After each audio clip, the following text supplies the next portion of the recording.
जितनी स्विट्जरलैंड की total population है उससे ज्यादा इंडिया इंजीनियर्स प्रोड्यूस कर देता है। उसके बाद भी रिसर्च एंड इनोवेशन में स्विट्जरलैंड नंबर 1 पे है। इंडिपेंडेंस के बाद से रिपब्लिक ऑफ इंडिया ने 0 नोबेल लॉरिएट्स प्रोड्यूस किए इन साइंस। यूएसए ने 100+ कर दिए। ASER की रिपोर्ट के हिसाब से 83% एजुकेटेड इंडियंस एम्प्लॉयबल ही नहीं है।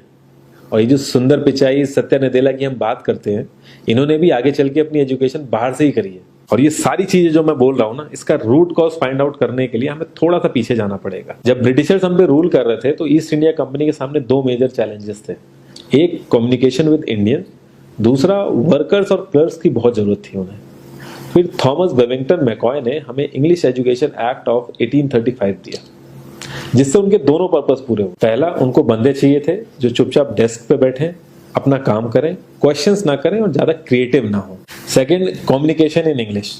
इंग्लिश सबसे ज्यादा बोले जाने वाली लैंग्वेज नहीं है, उसके बाद भी इंग्लिश एक लैंग्वेज की बजाय एक क्लास बन गया इंडिया में।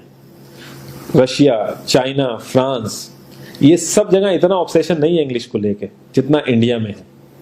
पुअर कम्युनिकेशन बोला जाता है अगर आपकी इंग्लिश अच्छी नहीं है, जबकि इंग्लिश ना आने का मतलब है कि आपको कोई और लैंग्वेज आती है। 5 साल पुराना iOS भी आज की डेट में आउटडेटेड माना जाता है।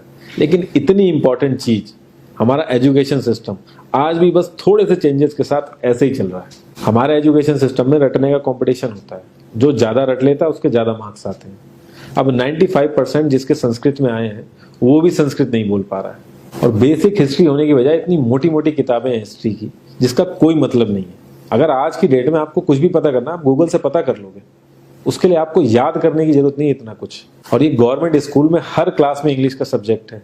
12-12 साल लगाने के बाद भी लोग इंग्लिश नहीं बोल पा रहे हैं। और बिना किसी बुक को पढ़े एक 5 साल का बच्चा सीख लेता है, क्योंकि उसको वैसा एनवायरमेंट मिल जाता है। A+B का whole square is equal to A² + B² + 2AB। इसका रियल लाइफ में क्या यूज है किसी को नहीं पता, न प्रिंसिपल, न टीचर, न बच्चे, बस पढ़ाए चले जा रहे हैं। हो सकता है इसका कुछ मतलब हो, लेकिन आप ट्राई करके देख लेना, किसी को नहीं पता। हाँ, 2AB की जगह अगर आपने 3AB बोल दिया तो 4 लोग हंसने वाले मिल जाएंगे आपके ऊपर। किंडरगार्टन में जो बच्चों को सिखाने के लिए टेक्निक यूज होती है वो लाख गुना अच्छी है कॉलेज की वो रटने वाली टेक्निक से। और जिन बच्चों के बहुत ज्यादा नंबर आते हैं ना, जो वो छुपा छुपा के एग्जाम में लिखते हैं, आप देखोगे जब वो रियल लाइफ में जाते हैं ना तो ज्यादातर क्रम्बल करते हैं वो। हर किसी को सेम सिलेबस और सेम चीज सिखाई जाती है बिना उसकी कैपेबिलिटी देखे। और क्रिएटिविटी का तो दूर दूर तक मतलब नहीं होता। अब एक लाइन से आप शेर, मछली, सांप, हाथी सबको लाइन से खड़ा कर दो और उनसे कहो पेड़ पे चढ़ो, उनको तो जिंदगी भर यही लगेगा ना कि वो तो किसी काबिल ही नहीं है। और द्रोणाचार्य ने भी पांडवों को उनकी स्किल सेट के हिसाब से उनको चीजें सिखाई, सबको एक ही चीज नहीं सिखा दी। और हमारे एजुकेशन सिस्टम में ज्यादा ऑप्शंस भी नहीं है। सबसे ऊपर साइंस, फिर कॉमर्स, और सबसे नीचे जाके कहीं नंबर आता है आर्ट्स का। आर्ट्स लेने वाले को तो लोग इतना हल्के में लेते हैं जैसे वो किसी काम का ही नहीं है। हर माँ बाप को तो इंजीनियर या डॉक्टर ही बनाना है। कॉलेज वाले अगर एक्स्ट्रा कोर्स रख भी देते हैं तो माँ बाप एंट्री नहीं कराएंगे, तो वो सारा पैसा बर्बाद होगा कॉलेज का। तो ऑप्शंस कहाँ से आएंगे? और बचपन से ही आपकी ट्रेनिंग स्टार्ट हो जाती है। माँ बाप, भाई बहन, रिलेटिव सब ये समझाते हैं अगर आपके मार्क्स नहीं आए और जॉब नहीं लगी तो आपकी जिंदगी बेकार। और लाइफ की क्रिएटिविटी को आप रखते हो साइड में, और ये अच्छे मार्क्स और अच्छी जॉब पाना आपका सपना बन जाता है। अब ये सपना पूरा हो जाता है तो बहुत बढ़िया है, दूसरे को जेलस फील कराओगे, नीचा फील कराओगे। और इस छोटी सी उम्र में अगर सपना टूट जाता है तो सेल्फ डाउट में आ जाओगे। इतना बाहर वाले आपको नीचा नहीं समझेंगे जितना आप खुद की नजरों में गिर जाओगे। आप किसी भी 4-5 सक्सेसफुल आदमियों के बारे में सोच के देखिए जिन्हें आप बहुत सक्सेसफुल मानते हो या जिनकी तरह लाइफ आप जीना चाहते हो। मैं ये कह सकता हूं कि वो इस एजुकेशन सिस्टम की वजह से तो सक्सेसफुल नहीं होंगे, चाहे वो जो भी हो।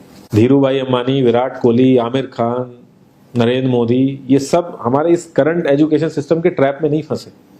इन्होंने खुद सीखा, खुद एजुकेट हुए और खुद आगे बढ़े। किसी कंपनी के सीईओ को अगर ये कहा जाए कि आप अपनी कंपनी के सारे डिपार्टमेंट में इंटरव्यू दीजिए, तो कोई गारंटी नहीं है कि वो सारे डिपार्टमेंट के इंटरव्यू निकाल लेगा। और ये भी हो सकता है कि वो आधे से ज्यादा डिपार्टमेंट के लिए क्वालिफाई ना करे एजुकेशन वाइज, लेकिन वो पूरी कंपनी चला सकता है। तो ये जो एक स्किल है, इसके बारे में बात क्यों नहीं होती? लोग अपनी 25% से ज्यादा जिंदगी इस करंट एजुकेशन सिस्टम में लगा देते हैं ताकि अपने से कम पढ़े लिखे आदमी की कंपनी में जाके उसके सपने पूरे कर सकें। इंडिया का जो करंट एजुकेशन सिस्टम है, अगर वो इतना ही अच्छा है तो जो भी सेलिब्रिटीज हैं, पॉलिटिशियंस हैं, वो अपने बच्चों को बाहर क्यों भेज रहे हैं पढ़ने के लिए? इनफैक्ट पॉलिटिशियंस के साथ तो ऐसा करना चाहिए, जिस एरिया से वो जीते हो उसी एरिया के गवर्नमेंट कॉलेज में उनके बच्चे को पढ़ना कंपलसरी हो जाए, तभी वहां के गवर्नमेंट कॉलेज सुधर सकते हैं। 368 प्यून की जॉब के लिए 1.5 लाख ग्रेजुएट और 24,968 पोस्ट ग्रेजुएट ने अप्लाई किया। मैं IAS-PCS की तो बात नहीं करता हूँ, वो तो एक पैशन की बात होती है, लेकिन कुछ लोग 5-5, 6-6 साल से तैयारी कर रहे हैं कि कोई भी गवर्नमेंट जॉब मिल जाए उन्हें। उनसे पूछोगे क्यों ऐसे इतने टाइम से लगे हुए हो, तो वो एक ही चीज़ बोलेंगे कि जॉब सिक्योर है। मतलब आप काम नहीं भी करोगे तो आपको निकाला नहीं जाएगा। ये सारी कामचोरी वाली बातें माइंड में इसीलिए आती हैं क्योंकि हमारा जो करंट एजुकेशन सिस्टम है वो इतना कॉन्फिडेंस ही नहीं देता है कि हम अपनी स्किल के दम पे कहीं जाके काम करें और हमें निकलने का डर ना हो। मैं आने वाले 10 साल की तो बात ही नहीं कर रहा हूँ, अगर मैं आने वाले 5 साल की भी बात करूँ तो टेक्नोलॉजीज में इतना ज़्यादा चेंजेस आ जाएगा कि जो आज हम पढ़ रहे हैं, जिस स्किल पे हम फोकस कर रहे हैं, पता नहीं वो रेलेवेंट भी होगी कि नहीं उस समय। Cloud computing, SEO, digital marketing, ये सब जॉब्स पहले एग्जिस्ट ही नहीं करती थी। हम लोगों को एजाइल होना पड़ेगा, नई नई चीज़ों को सीखने के लिए ओपन रहना पड़ेगा, क्रिएटिव माइंड लगाना पड़ेगा।